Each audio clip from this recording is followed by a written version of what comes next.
ಆತ್ಮೀಯ ವಿದ್ಯಾರ್ಥಿಗಳೇ, ಈ ದಿನದ ತರಗತಿಗೆ ನಿಮ್ಮೆಲ್ಲರಿಗೆ ಸ್ವಾಗತ ಬಯಸ್ತೀನಿ. ಕಳೆದ ತರಗತಿಯ ಈ ಒಂದು ಯೂಟ್ಯೂಬ್ ವಿಡಿಯೋ ಕ್ಲಾಸ್ನಲ್ಲಿ ನಾವು ಭಾರತ ಇತಿಹಾಸದ ಪೀಠಿಕೆಯ ಬಗ್ಗೆ ಚರ್ಚೆಯನ್ನ ನಾವು ಮಾಡಿದ್ವಿ. ಮೊದಲನೆಯ ತರಗತಿಯಲ್ಲಿ ಪ್ರಥಮ PUCಯಲ್ಲಿ ನೀವು ಅಧ್ಯಯನ ಮಾಡಿರ್ತಕ್ಕಂತಹ ಪ್ರಮುಖ ವಿಷಯಗಳ ಬಗ್ಗೆ ಒಂದು ಸೇತುಬಂಧ ಕಾರ್ಯಕ್ರಮದ ರೀತಿಯಲ್ಲಿ ನಾನು ನೆನಪಿಸಿಕೊಟ್ಟೆ. ಹಾಗೆಯೇ ಎರಡನೆಯ ತರಗತಿಯಲ್ಲಿ ಈ ವರ್ಷದ ದ್ವಿತೀಯ PUCಯಲ್ಲಿ ನೀವು ಇತಿಹಾಸವನ್ನು ಅಧ್ಯಯನ ಮಾಡತಕ್ಕಂತಹ ಮೊದಲನೆಯ ಅಧ್ಯಾಯದಲ್ಲಿ ಬರ್ತಕ್ಕಂತಹ ಭಾರತದ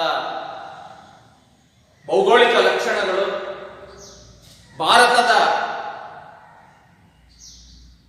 ಹಲವಾರು ವಿಭಿನ್ನ ಹೆಸರುಗಳು, ಅದರ ಪ್ರಾಚೀನ ಎಲ್ಲೆಗಳು, ನೆರೆಹೊರೆಯ ರಾಷ್ಟ್ರಗಳು ಇತ್ಯಾದಿ ಅಂಶಗಳ ಬಗ್ಗೆ ನಾವು ಚರ್ಚೆಯನ್ನು ಮಾಡಿದ್ದೇವೆ. ಈ ತರಗತಿಯಲ್ಲಿ ಅದರ ಮುಂದುವರೆದ ಭಾಗವಾಗಿ ಭಾರತೀಯ ಇತಿಹಾಸದ ವಿಶಿಷ್ಟ ಲಕ್ಷಣಗಳು, ಭಾರತೀಯ ಇತಿಹಾಸದ ವಿಶಿಷ್ಟ ಲಕ್ಷಣಗಳು,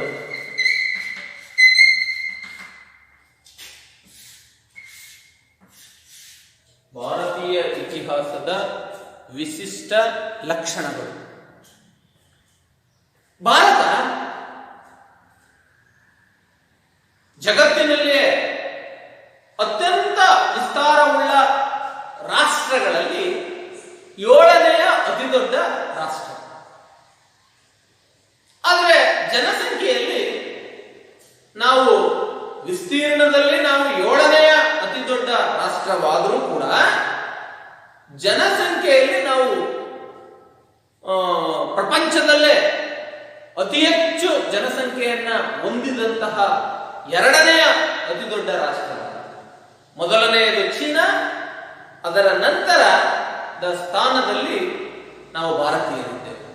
ಇಂತಹ ಬಹುದೊಡ್ಡ ವ್ಯಾಪ್ತಿ ಮತ್ತು ಜನಸಂಖ್ಯೆಯನ್ನು ಹೊಂದಿರತಕ್ಕಂಥವರು ನಾವು ಭಾರತೀಯರು. ಹೆರೋಡೋಟಸ್ ಕೂಡ ಭಾರತವನ್ನ ಅತಿ ದೊಡ್ಡ ಜನಸಂಖ್ಯೆಯನ್ನು ಹೊಂದಿದಂತಹ ರಾಷ್ಟ್ರ ಎಂಬುದಾಗಿ ತನ್ನ ಬರವಣಿಗೆಯಲ್ಲಿ ಉಲ್ಲೇಖಿಸಿದ ಹೆರೋಡೋಟಸ್ ಇತಿಹಾಸದ ಪಿತಾಮಹ, ಪ್ರಾಚೀನ ಇತಿಹಾಸಕಾರ. ಆತ ಕೂಡ ಭಾರತ ಅತ್ಯಂತ ಜನಸಂಖ್ಯೆಯನ್ನು ಹೊಂದಿರತಕ್ಕಂತಹ ರಾಷ್ಟ್ರ ಎಂಬುದಾಗಿ ತನ್ನ ಬರವಣಿಗೆಯಲ್ಲಿ ಆತ ಉಲ್ಲೇಖವನ್ನ ವ್ಯಕ್ತಪಡಿಸಿದ್ದಾನೆ. ಹಾಗೆ ಈ ಒಂದು ವಿಶಿಷ್ಟ ಲಕ್ಷಣಗಳನ್ನ ನಾವು ನೋಡೋದಾದ್ರೆ ಏನೇನು ಭಾರತದ ವಿಶಿಷ್ಟ ಲಕ್ಷಣಗಳು ಅಂದ್ರೆ ನಾಗರಿಕತೆ ಮತ್ತು ಸಂಸ್ಕೃತಿಗಳ ನಿರಂತರತೆ. ನಾಗರಿಕತೆ ಮತ್ತು ಸಂಸ್ಕೃತಿಗಳ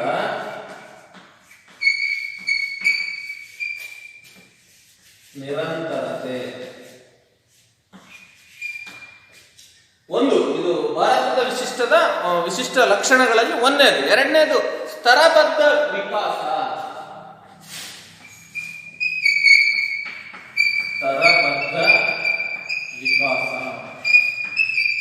ಮೂರನೇದು ವಿದೇಶಿ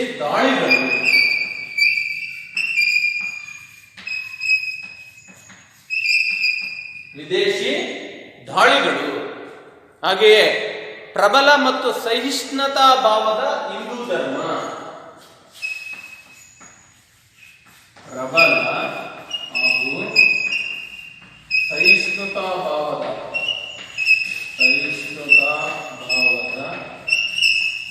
ಹಿಂದೂ ಧರ್ಮ.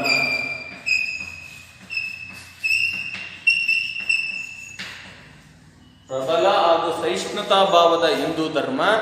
ಜಗತ್ತಿಗೆ ಕೊಡುಗೆಗಳು,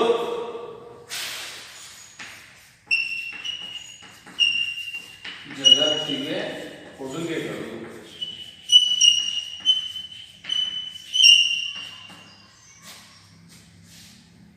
ಹಾಗೆಯೇ ವಿದೇಶಿಗರ ಆಕರ್ಷಣೆಯ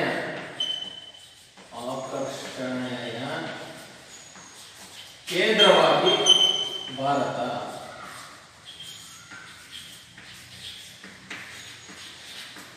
ವಿದೇಶಿಗರ ಆಕರ್ಷಣೆಯ ಕೇಂದ್ರವಾಗಿ ಭಾರತ. ವಿವಿಧತೆಯಲ್ಲಿ ಏಕತೆ. ವಿವಿಧತೆಯಲ್ಲಿ ಏಕತೆ. ಇವಿಷ್ಟು ಭಾರತದ ವಿಶಿಷ್ಟ ಲಕ್ಷಣಗಳು ಎಂಬುದಾಗಿ ನಮ್ಮ ಇತಿಹಾಸಕಾರರು ಗುರುತಿಸಿದ್ದಾರೆ. ವಿದ್ಯಾರ್ಥಿಗಳೇ, ಇವುಗಳನ್ನ ನಾವು ಒಂದೊಂದನ್ನೇ ಪಾಯಿಂಟ್ಗಳನ್ನ, ಒಂದೊಂದನ್ನೇ ಅಂಶಗಳನ್ನ ವಿಶ್ಲೇಷಣೆ ಮಾಡ್ತಾ ಹೋದ್ರೆ, ಒಂದನೇ ಪಾಯಿಂಟ್ ನಾಗರಿಕತೆ ಮತ್ತು ಸಂಸ್ಕೃತಿಗಳ ನಿರಂತರತೆ. ಭಾರತ ದೇಶದ ಇತಿಹಾಸ 10, 20, 100 ವರ್ಷಗಳ ಹಿಂದಿನದಲ್ಲ. ನೀವೆಲ್ಲ ಇದಕ್ಕೆ ಹೆಚ್ಚು ಒತ್ತು ಕೊಡಬೇಕು. ಭಾರತದ ಇತಿಹಾಸ 1000, 2000, 3000, 4000 ವರ್ಷಗಳಷ್ಟು ಹಳೆಯದಾದ ಭವ್ಯವಾದಂತಹ ಇತಿಹಾಸವನ್ನ ನಾವು ಹೊಂದಿದ್ದೀವಿ. ಹಲವಾರು ಪ್ರಪಂಚದಲ್ಲಿ ಪ್ರಾಚೀನ ನಾಗರಿಕತೆಗಳಿದ್ದು ವಿದ್ಯಾರ್ಥಿಗಳೇ, ನಿಮಗೆಲ್ಲ ಗೊತ್ತಿದೆ. ಚೀನಾ ನಾಗರಿಕತೆ, ಮೆಸೊಪಟೋಮಿಯಾ ನಾಗರಿಕತೆ, ಈಜಿಪ್ಟ್ ನಾಗರಿಕತೆ ಅಥವಾ ನೈಲ್ ನದಿ ನಾಗರಿಕತೆ ಅಂತಲೂ ಕೂಡ ಅದನ್ನು ಕರಿತೀವಿ. ಆ ನಾಗರಿಕತೆಗಳ ಸಮಕಾಲೀನ ನಾಗರಿಕತೆಯನ್ನ ಹೊಂದಿದಂತಹ ದೇಶ ಭಾರತ. ಹರಪ್ಪ ಅಥವಾ ಸಿಂಧೂ ಬಯಲಿನ ನಾಗರಿಕತೆ ಅಂತ ಏನು ನಾವು ಕರಿತೀವಲ್ಲ, ಈ ನಾಗರಿಕತೆಯ ಕಾಲವನ್ನ ನಾವು 4000 ಅಥವಾ 3500 ವರ್ಷಗಳಷ್ಟು ಹಿಂದಕ್ಕೆ ನಾವು ತೆಗೆದುಕೊಂಡು ಹೋಗ್ಬೋದು. ನಮ್ಮ ಭವ್ಯವಾದಂತಹ ಈ ನಾಗರಿಕತೆಯ ಇತಿಹಾಸ ಆರಂಭ ಆಗೋದು 4000 ವರ್ಷಗಳಿಂದ ಶುರುವಾಗುತ್ತೆ. ಅಲ್ಲಿಂದ 4000 ವರ್ಷಗಳ ಇತಿಹಾಸವನ್ನ ಹೊಂದಿದೆ ಮತ್ತು ಭವ್ಯವಾದಂತಹ ಸಂಸ್ಕೃತಿಯನ್ನು ಕೂಡ ಹೊಂದಿದೆ. ಅಂದ್ರೆ ಇದರ ಅರ್ಥ ನಮ್ಮ ದೇಶದ ಇತಿಹಾಸ ಕೇವಲ ಅಮೆರಿಕಾದ ಇತಿಹಾಸದ ರೀತಿಯಲ್ಲಿ 100, 200, 300 ವರ್ಷಗಳಷ್ಟು ಅಲ್ಲ. ಇದಕ್ಕೆ ಭವ್ಯವಾದಂತಹ ನಾಗರಿಕತೆ ಮತ್ತು ಸಂಸ್ಕೃತಿಯ ಇತಿಹಾಸ ಇದೆ. ಅದು ಇದರ ಒಂದು ಪ್ರಮುಖವಾದಂತಹ ಲಕ್ಷಣ ಅಂತ ನಾವು ಕರಿತೀವಿ. ಇನ್ನು ಎರಡನೆಯ ಪಾಯಿಂಟಿಗೆ ಬಂದ್ರೆ ನಾವು ಸ್ತರಬದ್ಧ ವಿಕಾಸ. ಎರಡನೆಯ ಪಾಯಿಂಟ್ ಸ್ತರಬದ್ಧ ವಿಕಾಸ. ಭಾರತದ ನಾಗರಿಕತೆ ವಿವಿಧ ಹಂತ ಮತ್ತು ಸ್ತರಗಳಲ್ಲಿ ಅವಶ್ಯಕ ಮಾರ್ಪಾಡುಗಳೊಂದಿಗೆ ಅಭಿವೃದ್ಧಿ ಹೊಂದಿದೆ. ಇದು ಹೇಗೆ ಅಂದ್ರೆ, ನಮ್ಮ ಇತಿಹಾಸ ನಾವು ಓದೋದು, ಭಾರತದ ಇತಿಹಾಸ ಶುರುವಾಗದೆ ಸಿಂಧೂ ಬಯಲಿನ ನಾಗರಿಕತೆಯಿಂದ. ಸಿಂಧೂ ಬಯಲಿನ ನಾಗರಿಕತೆಯಿಂದ ಮುಂದಕ್ಕೆ ನಾವು ಓದೋದು ವೈದಿಕ ಸಂಸ್ಕೃತಿಯನ್ನು ಓದ್ತೀವಿ ವಿದ್ಯಾರ್ಥಿಗಳೇ. ಸಿಂಧೂ ಬಯಲಿನ ನಾಗರಿಕತೆಯನ್ನ ಸಮಗ್ರವಾಗಿ ಅಧ್ಯಯನ ಮಾಡಿದ ಬಳಿಕ ವೈದಿಕ ಸಂಸ್ಕೃತಿಗೆ ಬರ್ತೀವಿ. ವೈದಿಕ ಸಂಸ್ಕೃತಿಯಿಂದ ಪ್ರಾಚೀನ ಸಾಮ್ರಾಜ್ಯಗಳು ಬರ್ತವೆ. ಅದರಲ್ಲಿ ಪ್ರಮುಖವಾಗಿ ಮೌರ್ಯ ಸಾಮ್ರಾಜ್ಯ ಬರುತ್ತೆ. ಹಾಗೆಯೇ ಅದಕ್ಕಿಂತ ಪ್ರಮುಖವಾಗಿ ಇಸ್ಲಾಂ ಮತ್ತು ಕ್ರಿಶ್ಚಿಯನ್ ಪ್ರಭಾವದವರೆಗಿನ ಘಟನಾವಳಿಗಳು, ಇವೆಲ್ಲವೂ ಕೂಡ ಸಿಂಧೂ ಬಯಲಿನ ನಾಗರಿಕತೆ ಇರಬಹುದು, ವೇದಗಳ ಸಂಸ್ಕೃತಿ ಇರಬಹುದು, ಇಸ್ಲಾಂ ಮತ್ತು ಕ್ರೈಸ್ತ ಧರ್ಮದ ಪ್ರಭಾವದ ಘಟನಾವಳಿ ಇರಬಹುದು. ಇವೆಲ್ಲವುಗಳು ಕೂಡ ಒಂದನ್ನ ಒಂದು ಜೋಡಿಸುವಂತಹ ಕೊಂಡಿಗಳು. ಒಂದನ್ನ ಒಂದು ಜೋಡಿಸುವಂತಹ ಕೊಂಡಿಗಳು ಅಂದ್ರೆ ಸ್ತರಬದ್ಧ ವಿಕಾಸ ಎಂಬುದಾಗಿ ನಾವು ಅದನ್ನ ಕರಿತೀವಿ. ಇನ್ನು ಮೂರನೆಯ ವಿಶಿಷ್ಟ ಲಕ್ಷಣ ವಿದ್ಯಾರ್ಥಿಗಳೇ, ವಿದೇಶಿ ದಾಳಿಗಳು. ಭಾರತದ ಮೇಲೆ ವಿದೇಶಿಗಳು ಅಥವಾ ವಿದೇಶಿ ದಾಳಿಕೋರರು ನಿರಂತರವಾಗಿ ದಾಳಿ ಮಾಡಿದರು. ಪ್ರಾಚೀನ ಕಾಲದಿಂದ ಆಧುನಿಕ ಕಾಲದವರೆಗೆ 19, 18, 17, 15ನೇ ಶತಮಾನದವರೆಗೆ ನಿರಂತರವಾಗಿ ದಾಳಿ ಮಾಡಿದರು. ಪ್ರಾಯಶಃ ಭಾರತದ ಮೇಲೆ ಆದಷ್ಟು ವಿದೇಶಿ ದಾಳಿಗಳು ಯಾವ ದೇಶದ ಮೇಲೂ ಕೂಡ ಆಗಿರ್ಲಿಕ್ಕಿಲ್ಲ. ಅಷ್ಟೊಂದು ದಾಳಿಗಳನ್ನು ನಾವು ಎದುರಿಸಿದ್ವಿ. ಅದರಲ್ಲೂ ಉತ್ತರ ಭಾರತ ಬಹುತೇಕ ದಾಳಿಕೋರರ ದಾಳಿಯನ್ನ ಎದುರಿಸಿ ಅವರ ಒಂದು ಸಮ್ಮಿಳನವನ್ನೇ ಹೊಂದಿಬಿಡ್ತು. ಅವರ ಸಂಸ್ಕೃತಿಯನ್ನೇ ಕೆಲವು ಭಾಗಗಳಲ್ಲಿ ಮೈಗೂಡಿಸಿಕೊಂಡಿರ್ತಕ್ಕಂಥದ್ದು ಕೂಡ ಇದೆ. ಅಂತಹ ವಿದೇಶಿ ದಾಳಿಕೋರರಲ್ಲಿ ಪ್ರಮುಖವಾಗಿ ಗ್ರೀಕರು. ಮ್ಯಾಸಿಡೋನಿಯಾ ಸಾಮ್ರಾಜ್ಯದ ಚಕ್ರವರ್ತಿಯಾಗಿದ್ದಂತಹ ಅಲೆಕ್ಸಾಂಡರನ ನೇತೃತ್ವದಲ್ಲಿ ಆ ಗ್ರೀಕ್ ದಾಳಿಕೋರರು ನಮ್ಮ ಮೇಲೆ ದಾಳಿ ಮಾಡಿದರು. ಹಾಗೆಯೇ ಗ್ರೀಕರ ನಂತರ ಪರ್ಷಿಯನ್ನರು, ಹಾಗೆಯೇ ಪರ್ಷಿಯನ್ನರ ನಂತರ ಹೊಣರು, ಶಕರು, ಅರಬ್ಬರು, ಟರ್ಕರು, ಕುಶಾನರು, ಆಫ್ಘನ್ನರು ಭಾರತದ ಮೇಲೆ ಒಳ ನುಸುಳುವುದರೊಂದಿಗೆ ಭಾರತದ ಮೇಲೆ ಗಾಢವಾದಂತಹ ಪ್ರಭಾವವನ್ನ ಬೀರಿದರು. ಈ ಆಕ್ರಮಣಕಾರರು ಭಾರತದ ಸಂಸ್ಕೃತಿಗೆ ತನ್ನದೇ ಆದಂತಹ ಕೊಡುಗೆಯನ್ನು ಕೊಟ್ಟರು. ಈ ಆಕ್ರಮಣಕಾರರು ಭಾರತದ ಸಂಸ್ಕೃತಿಗೆ ತನ್ನದೇ ಆದಂತಹ ಕೊಡುಗೆಯನ್ನ ನೀಡಿ ಭಾರತದ ಒಂದು ಭಾಗವೇ ಆದರು. ಆದರೆ 15, 16ನೇ ಶತಮಾನದಲ್ಲಿ ಭಾರತದ ಮೇಲೆ ದಾಳಿ ಮಾಡಿ ಭಾರತದಲ್ಲೇ ಹಲವು ಶತಮಾನಗಳ ಕಾಲ ಆಳ್ವಿಕೆಯನ್ನು ನಡೆಸಿದಂತಹ ಬ್ರಿಟಿಷರು ಭಾರತದ ಸಂಸ್ಕೃತಿಯ ಭಾಗ ಯಾವತ್ತೂ ಕೂಡ ಆಗಲಿಲ್ಲ. ಹಾಗಾಗಿ ಈ ವಿದೇಶಿ ದಾಳಿಕೋರರ ನಿರಂತರವಾದಂತಹ ದಾಳಿಯನ್ನ ನಾವು ಅನುಭವಿಸಬಹುದು. ಅದರಲ್ಲಿ ಪ್ರಮುಖವಾಗಿ ಗ್ರೀಕರು, ಪರ್ಷಿಯನ್ನರು, ಶಕರು, ಹೊಣರು, ಆಫ್ಘನ್ನರು, ತುರ್ಕರು, ಕುಶಾನರು ಮೊದಲಾದಂತಹ ದಾಳಿಕೋರರು. ತೀರಾ ಇತ್ತೀಚೆಗೆ ನಾವು ನೋಡಿದ್ರೆ ಇಂಗ್ಲಿಷರು. ಈ ದಾಳಿಕೋರರ ನಿರಂತರ ದಾಳಿಯನ್ನ ನಾವು ಸಹಿಸಿಕೊಂಡ್ವಿ. ಅದು ಕೂಡ ಒಂದು ಪ್ರಮುಖವಾದಂತಹ ಲಕ್ಷಣ. ಇನ್ನು 4ನೆಯ ಪ್ರಮುಖವಾದಂತಹ ಅಂಶ ಪ್ರಬಲ ಹಾಗೂ ಸಹಿಷ್ಣುತಾ ಭಾವದ ಹಿಂದೂ ಧರ್ಮ. ಪ್ರಬಲ ಹಾಗೂ ಸಹಿಷ್ಣುತಾ ಭಾವದ ಹಿಂದೂ ಧರ್ಮ. ಭಾರತದಲ್ಲಿ ಹಿಂದೂಗಳೇ ಇಲ್ಲಿ ಬಹುಸಂಖ್ಯಾತ. ಹಿಂದೂಗಳೇ ಭಾರತದ ಬಹುಸಂಖ್ಯಾತ ಮತ್ತು ಪ್ರಾಚೀನ ಭಾರತದ ಏಕೈಕ ಧರ್ಮ ಇದ್ದಿದ್ದು ಹಿಂದೂ ಧರ್ಮ. ಭಾರತದಲ್ಲಿ ಹಲವಾರು ಧರ್ಮಗಳು ಹುಟ್ಟನ್ನ ಪಡ್ಕೊಂಡು, ಹಿಂದೂ ಧರ್ಮ ಇರ್ಬೋದು,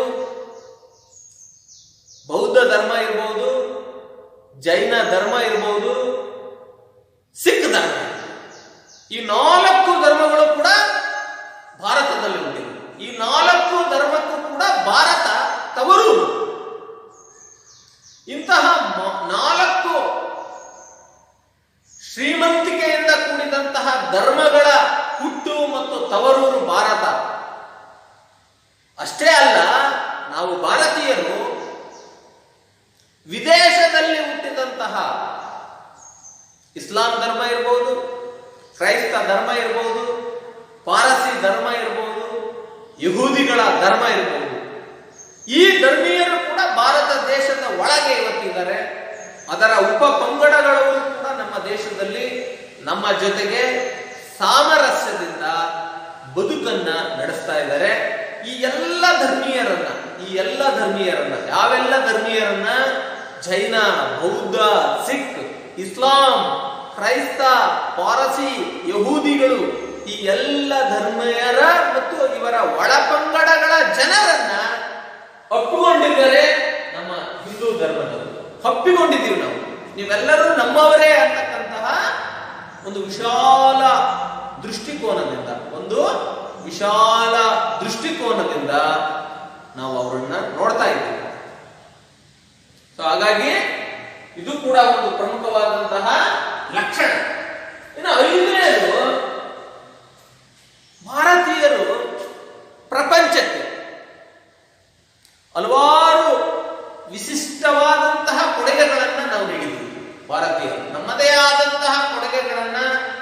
ನಾವು ಈ ಜಗತ್ತಿಗೆ ಕೊಟ್ಟಿದ್ದೀವಿ.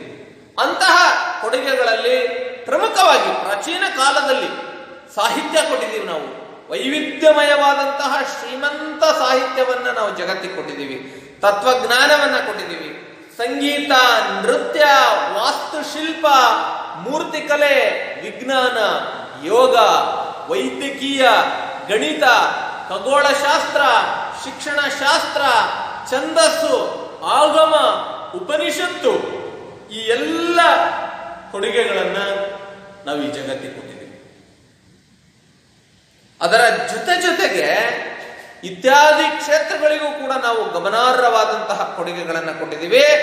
ವಾಸ್ತುಶಿಲ್ಪ ಮತ್ತು ಸಾಂಸ್ಕೃತಿಕ ಸ್ಮಾರಕಗಳಾದಂತಹ ಆರ್ಕಿಟೆಕ್ಚರಲ್ ಮಾನ್ಯುಮೆಂಟ್ಸ್ಗಳಾದಂತಹ ಸ್ಮಾರಕಗಳು, ಭವ್ಯವಾದಂತಹ ಸ್ಮಾರಕಗಳು ನಮ್ಮ ಪ್ರಾಚೀನ ಕಾಲದ ಮಧ್ಯಕಾಲೀನ ಭಾರತದಲ್ಲಿದ್ದವು. ಗಿರಿದುರ್ಗಗಳು ಅಂದ್ರೆ ಕೋಟೆ ಕೊತ್ತಲಗಳು. ಪ್ರಾಚೀನ ಸ್ಮಾರಕಗಳು, ಗಿರಿ ದುರ್ಗಗಳು, ಅರಮನೆಗಳು, ದೇವಾಲಯಗಳು, ಸಮಾಧಿಗಳು, ಗುಹೆಗಳು, ಭಾರತೀಯ ಕಲಾ ಶ್ರೇಷ್ಠತೆಯ ಕುರುಹುಗಳು.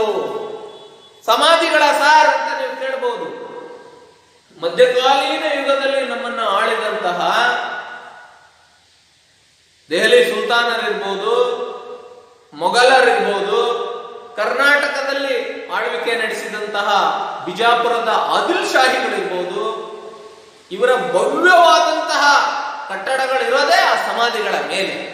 ಅದಕ್ಕೆ ಉದಾಹರಣೆಯನ್ನ ನಾವು ಕೊಡೋದಾದ್ರೆ ಗೋಲ್ ಗುಂಬಜ್, ಬಿಜಾಪುರದಲ್ಲಿರ್ತಕ್ಕಂತಹ ಗೋಲ್ ಗುಂಬಜ್, ಹಾಗೆಯೇ ಬಿಜಾಪುರದಲ್ಲಿರ್ತಕ್ಕಂತಹ ಇಬ್ರಾಹಿಂ ರೋಜಾ, ಹಾಗೆಯೇ ಆಗ್ರಾದಲ್ಲಿರ್ತಕ್ಕಂತಹ ತಾಜ್ ಮಹಲ್, ಇವೆಲ್ಲ ಸಮಾಧಿಗಳ ಮೇಲೆ ಭವ್ಯವಾದಂತಹ ಕಟ್ಟಡಗಳನ್ನ ಕಟ್ಟಿ ಅವುಗಳನ್ನ ಶ್ರೀಮಂತಗೊಳಿಸಿದ್ದಾರೆ ನಮ್ಮ ರಾಜರುಗಳು, ನಮ್ಮನ್ನು ಆಳ್ತಾ ಇದ್ದಂಥವ್ರು ಅಂತಕ್ಕಂಥದ್ದು ಕುರುಹುಗಳು. ಹಾಗೆಯೇ ವಿಶ್ವಸಂಸ್ಥೆ ಭಾರತದ ಸುಮಾರು 35ಕ್ಕೂ ಅಧಿಕ ಸ್ಥಳಗಳನ್ನ ವಿಶ್ವ ಪರಂಪರೆಯ ತಾಣಗಳು ಎಂಬುದಾಗಿ ಗುರುತಿಸಿದೆ. ಅದರಲ್ಲಿ ಪ್ರಮುಖವಾಗಿ ಕರ್ನಾಟಕದ ಹಂಪಿ, ಪಟ್ಟದಕಲ್ಲು,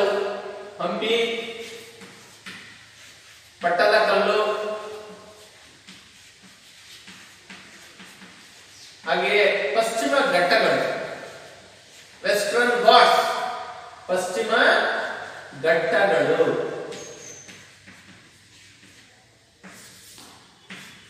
ಹಂಪಿ, ಪಟ್ಟದಕಲ್ಲು, ಪಶ್ಚಿಮ ಘಟ್ಟಗಳು, ಈ 3 ಪ್ರಮುಖವಾದಂತಹ ಸ್ಥಳಗಳು ಅಥವಾ ನಿವೇಶನಗಳು ವಿಶ್ವ ಪರಂಪರೆಯ ತಾಣಗಳ ಪಟ್ಟಿಯಲ್ಲಿ ಸ್ಥಾನವನ್ನು ಪಡ್ಕೊಂಡಿದ್ದಾರೆ. ಆದ್ರೆ ನಿಮ್ಮ ಈ ಒಂದು ಟೆಕ್ಸ್ಟ್ ಬುಕ್ ನಲ್ಲಿ ಐಹೊಳೆ ಅಂತಲೂ ಕೂಡ ಇದೆ. ಆದ್ರೆ ಐಹೊಳೆ ವಿಶ್ವ ಪರಂಪರಾ ತಾಣದ ಪಟ್ಟಿಯಲ್ಲಿ ಅದು ಹೆಸರನ್ನ ಪಡ್ಕೊಂಡಿಲ್ಲ. ಅಂದ್ರೆ ಒಂದು ತಾಂತ್ರಿಕ ತೊಂದರೆಯಿಂದ ಅದೇನೋ ಸೇರಿರ್ಬಹುದು, ಅದು ನೀವು ಗಮನಿಸಬೇಕಾಗಿಲ್ಲ. ಅದನ್ನ ಕರ್ನಾಟಕದ ಹಂಪಿ, ಪಟ್ಟದಕಲ್ಲು, ಪಶ್ಚಿಮ ಘಟ್ಟಗಳು ಇವುಗಳು ವಿಶ್ವ ಪರಂಪರೆಯ ತಾಣಗಳ ಪಟ್ಟಿಯಲ್ಲಿ, ಅಂದ್ರೆ UNESCO, united nations educational, scientific and cultural organisation ಅಂತ ಏನಿದೆಯಲ್ಲ ಪ್ಯಾರಿಸ್ ನಲ್ಲಿ, ಈ ಯುನೆಸ್ಕೋ ದೇಶದ ಸುಮಾರು 35ಕ್ಕೂ ಅಧಿಕ ಸ್ಥಳಗಳನ್ನ ಅದು ಗುರುತಿಸಿ ಗುರುತಿಸಿ ಅದಕ್ಕೆ ಒಂದು ಸ್ಥಾನಮಾನವನ್ನು ಕೊಟ್ಟಿದೆ. ಅಂತಹ ಸ್ಥಾನಮಾನಗಳಲ್ಲಿ ಕರ್ನಾಟಕದ ಹಂಪಿ, ಪಟ್ಟದಕಲ್ಲು, ಪಶ್ಚಿಮ ಘಟ್ಟಗಳು ಸ್ಥಾನವನ್ನ ಪಡ್ಕೊಂಡಿದ್ದಾವೆ.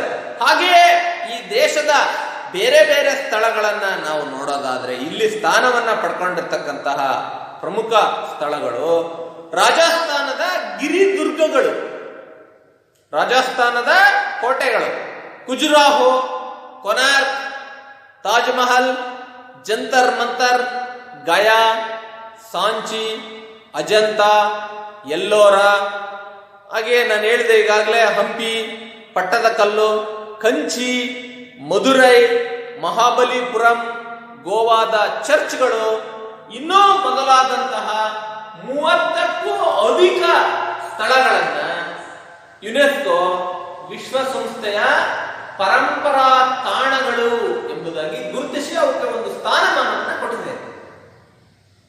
ಅವುಗಳ ಅಭಿವೃದ್ಧಿಗೆ ವಿಶ್ವಸಂಸ್ಥೆಯಿಂದ ಸಾಕಷ್ಟು ನಿಧಿ ಬರುತ್ತೆ. ಸೊ ಅಂತಹ ಸ್ಥಾನವನ್ನ ಈ ಸ್ಥಳಗಳು ಪಡ್ಕೊಂಡಿದ್ದಾರೆ. ರಾಜಸ್ಥಾನದ ಗಿರಿದುರ್ಗಗಳು, ಅಜಂತ, ಎಲ್ಲೋರ, ಖಜುರಾಹೋ, ಕೊನಾರ್ಕೋ, ತಾಜಮಹಲ್, ಕಂಚಿ, ಮಧುರೈ, ಮಹಾಬಲಿಪುರಂ, ಗೋವಾದ ಚರ್ಚ್ಗಳು, ಜಂತರ್ ಮಂತರ್, ಇನ್ನೂ ಮೊದಲಾದಂತಹ ತಾಣಗಳನ್ನ ಅದು ಗುರುತಿಸಿದೆ. ವಿದ್ಯಾರ್ಥಿಗಳೇ, ನೀವೆಲ್ಲ ಇಲ್ಲಿ ಗಮನಿಸಬೇಕಾದಂತಹ ಅಂಶ ಅಂದ್ರೆ, ಇಲ್ಲಿ ನಿಮಗೆ ಯಾವುದಾದ್ರೂ 1-2 ಅಂಕದ ಪ್ರಶ್ನೆ ಬಹುತೇಕ ಕೇಳಬಹುದಾದಂತಹ ಪ್ರಾಮುಖ್ಯತೆಯನ್ನು ಪಡೆದಿದೆ. ಏನು ಅಂದ್ರೆ, ವಿಶ್ವಸಂಸ್ಥೆಯ ಪರಂಪರಾ ತಾಣದಲ್ಲಿ ಸ್ಥಾನವನ್ನ ಪಡೆದುಕೊಂಡಿರ್ತಕ್ಕಂತಹ ದೇಶದ ಯಾವುದಾದರೂ 2 ಸ್ಥಳಗಳನ್ನ ಹೆಸರಿಸಿ ಅಂತ ಕೇಳಬಹುದು ನೀವು. ಹಾಗಾಗಿ ಇವುಗಳನ್ನ ನೆನಪಿಟ್ಟುಕೊಳ್ಳೋದು ಬಹಳ ಸೂಕ್ತವಾದದ್ದು ಅನ್ನೋದು ನನ್ನ ಅಭಿಪ್ರಾಯ. ಹಾಗೆಯೇ ಮುಂದುವರೆದ್ರೆ ನೀವು ನೆನಪಿಟ್ಕೊಳ್ಳಿಕ್ಕೆ ಸಾಕಷ್ಟು ಸುಲಭವಾಗಿ ಹಂಪಿ, ಪಟ್ಟದಕಲ್ಲು, ಪಶ್ಚಿಮ ಘಟ್ಟಗಳು, ಹಾಗೆ ತಮಿಳುನಾಡಿಗೆ ಹೋದ್ರೆ ನೀವು ಕಂಚಿ, ಮಧುರೈ, ಮಹಾಬಲಿಪುರಂ, ಹಾಗೆಯೇ ಮಹಾರಾಷ್ಟ್ರಕ್ಕೆ ಬಂದ್ರೆ ಅಜಂತ, ಎಲ್ಲೋರ, ರಾಜಸ್ಥಾನದ ಗಿರಿದುರ್ಗಗಳು, ಖಜುರಾಹೋ ದೇವಾಲಯ, ಒರಿಸ್ಸಾದ ಕೊನಾರ್ಕೋ ಸೂರ್ಯ ದೇವಾಲಯ, ಹಾಗೆಯೇ ತಾಜ್ ಮಹಲ್, ಜಂತರ್ ಮಂತರ್, ಇವೆಲ್ಲವೂ ಕೂಡ ಯಾವುವು ನಿಮಗೆ ನೆನಪಿನಲ್ಲಿ ಇರುವಂತಹ ಸ್ಥಳಗಳೇ ಆಗಿದ್ದಾವೆ. ಹಾಗಾಗಿ ಇವುಗಳನ್ನ ನೀವು ನೆನ್ಪಿಟ್ಕೊಂಡ್ರೆ ಒಳ್ಳೆಯದು. ವಿಶ್ವ ಪರಂಪರೆಯ ಪಟ್ಟಿಯಲ್ಲಿ ಪಡ್ಕೊಂಡಿದ್ದಾವೆ. ಹಾಗೆಯೇ ಯೋಗ ಮತ್ತು ಆಯುರ್ವೇದ ವಿಶ್ವದ ಮಾನವರ ದೈಹಿಕ ಮತ್ತು ಆರೋಗ್ಯದ ರಕ್ಷಣೆಗಾಗಿ ಸಾಕಷ್ಟು ಪ್ರಾಮುಖ್ಯತೆಯನ್ನ ಕೊಟ್ಟಿರ್ತಕ್ಕಂಥದ್ದು. ಯೋಗ ಮತ್ತು ಆಯುರ್ವೇದಕ್ಕೆ ಭಾರತೀಯರು ತಮ್ಮದೇ ಆದಂತಹ ಕೊಡುಗೆಯನ್ನ ಕೊಟ್ಟರು ಅಂತಕ್ಕಂಥದ್ದು. ಹಾಗೆಯೇ ವಿಶ್ವದ ಮಾನವರ ದೈಹಿಕ ಮತ್ತು ಮಾನಸಿಕ ಆರೋಗ್ಯದ ರಕ್ಷಣೆಗೆ ಭಾರತೀಯರು ವಿಶಿಷ್ಟ ಕೊಡುಗೆಗಳನ್ನು ಕೊಟ್ಟರು. ಹಾಗೆಯೇ ಚರಕ, ಸುಶ್ರುತ, ಪತಂಜಲಿಯವರ ಕೊಡುಗೆಗಳು ಕೂಡ ಉಲ್ಲೇಖನೀಯವಾಗಿವೆ. ಚರಕ, ಸುಶ್ರುತ ಮತ್ತು ಪತಂಜಲಿ ಇವರೆಲ್ಲರೂ ಕೂಡ ಪ್ರಾಚೀನ ಕಾಲದ ಋಷಿ ಮುನಿಗಳು. ಇವರೆಲ್ಲರೂ ಕೂಡ ಆಯುರ್ವೇದದ ಬಗ್ಗೆ ಹೆಚ್ಚಿನ ಒತ್ತನ್ನು ಕೊಟ್ಟು ಅವುಗಳಿಗೆ ಸಾಕಷ್ಟು ಪ್ರಾಮುಖ್ಯತೆಯನ್ನ ಕೊಟ್ಟರು. ಚರಕ, ಸುಶ್ರುತ, ಹಾಗೆಯೇ ಪತಂಜಲಿ ಚರಕ ಸಂಹಿತೆಯನ್ನ ಬರೆದ, ಸುಶ್ರುತ ಸಂಹಿತೆಯನ್ನ ಬರೆದ. ಪತಂಜಲಿಯು ಕೂಡ ಯೋಗ ಕ್ಷೇತ್ರದಲ್ಲಿ ತನ್ನದೇ ಆದಂತಹ ಕೊಡುಗೆಯನ್ನ ಕೊಟ್ಟಿದ್ದಾನೆ. ಇವತ್ತು ಕೂಡ ನೀವು ಗಮನಿಸಬಹುದು, ಯೋಗ ಗುರು ಬಾಬಾ ರಾಮದೇವ್ ಅಂತಕ್ಕಂಥವರು ಪತಂಜಲಿಯವರ ಆದರ್ಶವನ್ನ ಮೈಗೂಡಿಸಿಕೊಂಡು ಪತಂಜಲಿ ಉತ್ಪನ್ನಗಳನ್ನೇ ಅವರು ಹೆಚ್ಚು ಪ್ರಾಮುಖ್ಯತೆಗೆ ತಂದು ಜನಾಕರ್ಷಣೆಯ ಒಬ್ಬ ಕೇಂದ್ರ ವ್ಯಕ್ತಿಗಳಾಗಿದ್ದಾರೆ. ಅವರು ಬಾಬಾ ರಾಮದೇವ್ ಅಂತಕ್ಕಂಥವ್ರು. ಇವರು ಪ್ರಾಚೀನ ಕಾಲದಲ್ಲಿ ಜಗತ್ತಿಗೆ ಅತ್ಯಂತ ಕೊಡುಗೆಯನ್ನ ಕೊಟ್ಟರು. ಚರಕ, ಸುಶ್ರುತ ಮತ್ತು ಪತಂಜಲಿ ಅಂತಕ್ಕಂಥವರು. ಹಾಗೆಯೇ ಹಿಂದೂಸ್ತಾನಿ, ಕರ್ನಾಟಕ ಸಂಗೀತದಂತಹ ಕ್ಷೇತ್ರಗಳಿಗೂ ಕೂಡ ಭಾರತೀಯರು ತಮ್ಮದೇ ಆದಂತಹ ಕೊಡುಗೆಯನ್ನು ಕೊಟ್ಟರು. ಕರ್ನಾಟಕ ಸಂಗೀತ, ಹಿಂದೂಸ್ತಾನಿ ಸಂಗೀತ, ಅದರ ಪ್ರಕಾರಗಳಾದಂತಹ ಭರತನಾಟ್ಯಂ, ಮೋಹಿನಿ ಅಟ್ಟ,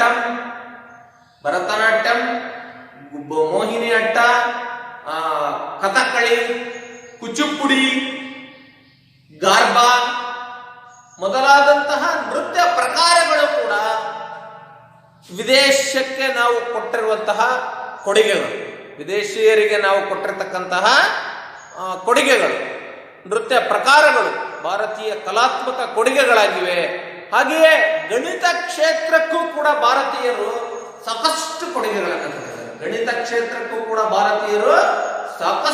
ಕೊಡುಗೆಗಳನ್ನು ಕೊಟ್ಟಿದ್ದೀವಿ. ಅವುಗಳಲ್ಲಿ 0 ಮತ್ತು ದಶಮಾಂಶದ ಪರಿಕಲ್ಪನೆಯನ್ನ ಇಡೀ ಜಗತ್ತಿಗೆ ಕೊಟ್ಟಂತವ್ರು ನಾವೇ. 0 ಮತ್ತು ದಶಮಾಂಶ ಪದ್ಧತಿಯನ್ನ ಪರಿಚಯಿಸಿದಂತವರು ಭಾರತೀಯರೇ. ಹಾಗಾಗಿ ಭಾರತೀಯರ ಕೊಡುಗೆಗಳು, ಸಾಕಷ್ಟು ಕೊಡುಗೆಗಳನ್ನ ನಾವು ಕೊಟ್ವಿ. 0 ಮತ್ತು ದಶಮಾಂಶ ಪದ್ಧತಿಯ ಕೊಡುಗೆಯನ್ನ ಕೊಟ್ವಿ. ಹಾಗೆಯೇ ಜಗತ್ತಿನ ಗಣಿತ ಲೋಕವನ್ನ ಅವು ಶ್ರೀಮಂತಗೊಳಿಸಿದ್ವು. ಇಂದಿನ ಅಭಿವೃದ್ಧಿ ಹೊಂದಿದಂತಹ ರಾಷ್ಟ್ರಗಳು ಕತ್ತಲೆಯಲ್ಲಿ ಇರುವಂತಹ ಸಂದರ್ಭದಲ್ಲಿ ಭಾರತ ಬೌದ್ಧಿಕ ಮತ್ತು ಆಧ್ಯಾತ್ಮಿಕ ವೈಭವದ ಉತ್ತುಂಗದಲ್ಲಿತ್ತು. ಹಾಗೆಯೇ ಪ್ರಾಚೀನ ಕಾಲದಲ್ಲೇ ಭಾರತದಲ್ಲಿ ಹಲವಾರು ವಿಶ್ವವಿದ್ಯಾಲಯಗಳು, ಇಡೀ ಪ್ರಪಂಚದ ಅತ್ಯಂತ ಪ್ರಾಚೀನ ವಿಶ್ವವಿದ್ಯಾಲಯ ಇದ್ದಿದ್ದು ಭಾರತದಲ್ಲೇ ಅಂತಕ್ಕಂಥದ್ದು ಒಂದು ಪ್ರಮುಖವಾದಂತಹ ಅಂಶ. ಅದೇ ನಮ್ಮ ಈ ಇವತ್ತಿನ ಅಫ್ಘಾನಿಸ್ತಾನದಲ್ಲಿ, ಪಾಕಿಸ್ತಾನ ಮತ್ತು ಅಫ್ಘಾನಿಸ್ತಾನದ ಮಧ್ಯದಲ್ಲಿರ್ತಕ್ಕಂತಹ ತಕ್ಷಶಿಲೆ ಇಡೀ ಪ್ರಪಂಚದ ಅತ್ಯಂತ ಪುರಾತನ ವಿಶ್ವವಿದ್ಯಾಲಯ ಇದ್ದಿದ್ದು ಈ ತಕ್ಷಶಿಲೆಯಲ್ಲಿ. ವಿದ್ಯಾರ್ಥಿಗಳು ನೀವೆಲ್ಲ ನೆನ್ಪಿಡ್ಕೋಬೇಕು. ಕೌಟಿಲ್ಯ ಅಂತಕ್ಕಂಥವನು ಇಲ್ಲಿ ವಿದ್ಯಾರ್ಥಿಯೂ ಆಗಿದ್ದ, ಆಚಾರ್ಯನೂ ಆಗಿದ್ದ ಅಂತಕ್ಕಂಥದ್ದು ಮತ್ತೊಂದು ಗಮನಾರ್ಹವಾದಂತಹ ಅಂಶ. World ancient university was in Takshashila. ಹಾಗೆ ನಳಂದ, ತಕ್ಷಶಿಲೆ, ನಳಂದ, ಕಂಚಿ, ವಿಕ್ರಮ್ ಮೋರ್ವಶಿಯ ಮೊದಲಾದಂತಹ ಸ್ಥಳಗಳಲ್ಲಿ ಭಾರತದ ಹಲವಾರು ವಿದ್ಯಾಪೀಠಗಳಿದ್ವು. ಕಾಶಿ ಮುಂತಾದ ಕಡೆಯಲ್ಲಿ ವಿದ್ಯಾಪೀಠಗಳಿದ್ವು. ಈ ವಿದ್ಯಾಪೀಠಗಳು ಕೇವಲ ಭಾರತದ ವಿದ್ಯಾರ್ಥಿಗಳನ್ನಷ್ಟೇ ಅಲ್ಲದೆ ವಿದೇಶಿಯ ವಿದ್ಯಾರ್ಥಿಗಳನ್ನು ಕೂಡ ಅವುಗಳು ಆಕರ್ಷಿಸ್ತಾ ಇದ್ವು, ತನ್ನೆಡೆಗೆ ಸೆಳೆತಾ ಇದ್ವು. ಇಂತಹ ವಿದ್ಯಾಪೀಠಗಳಿಗೆ ದೇಶ ವಿದೇಶಗಳಿಂದ ವಿದ್ಯಾರ್ಥಿಗಳು ಬರ್ತಾ ಇದ್ರು.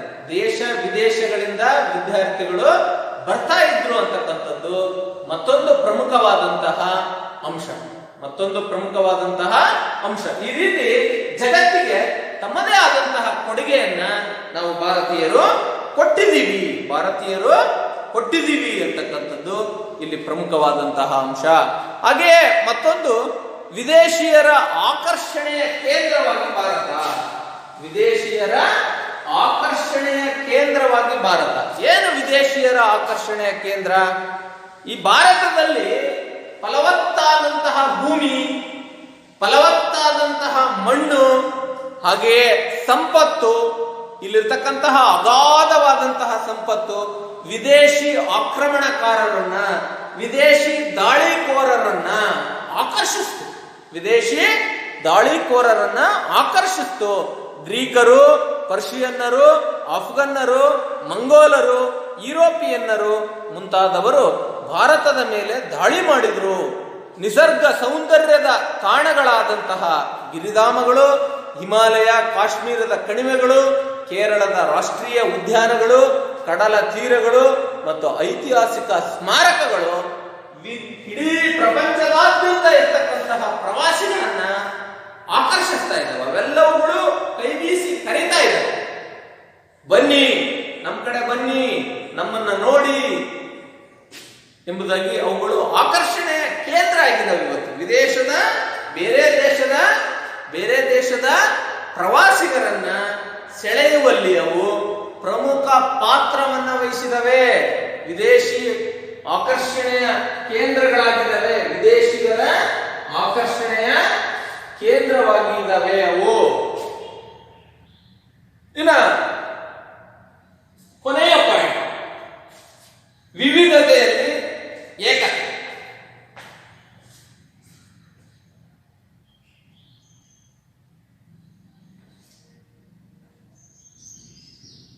ವಿವಿಧತೆಯಲ್ಲಿ ಏಕತೆ.